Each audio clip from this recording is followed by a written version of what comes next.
looking to start or grow your business in 2021? Do you need help with building your product, your website, maybe collecting leads or driving sales, your email marketing, or all of the above? This is designed to help you with all of that and more. You see, we know that this year has been tough for a lot of us out there, and growing your business the right way isn't easy. Trust us, we've been there too. It can get expensive and it can take time and come with a lot of failures if you don't have a proven system to follow.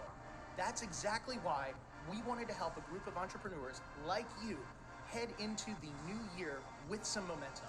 If you're seeing this video right now, you still have the opportunity to be part of our Idea to Income Challenge. Is it expensive? Not even close. It's completely free. Does it come with a lot of trial and error? Nope, you're not gonna have that either.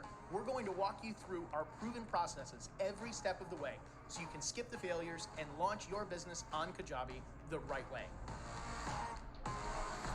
Kajabi has helped over 50,000 people just like you create thriving businesses in every niche you can imagine, and some you probably can't. We've helped entrepreneurs like you sell over $1.5 billion of their digital products all around the globe.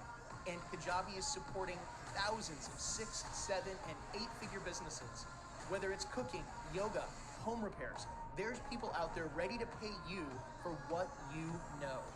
By the end of this Idea to Income Challenge, you'll have a fully functional business and a digital product that's ready to sell. We'll even give you step-by-step instructions on how to price, package, and launch your digital product to the world. Are you ready for the best part? As part of this challenge, you're going to get an all-access pass to Kajabi for 45 days for free. This offer is going to expire soon, so don't wait. Once it's over, it's over. So if you're ready to start off 2021 with a bang by selling your digital products, sign up for free for the Idea to Income Challenge today.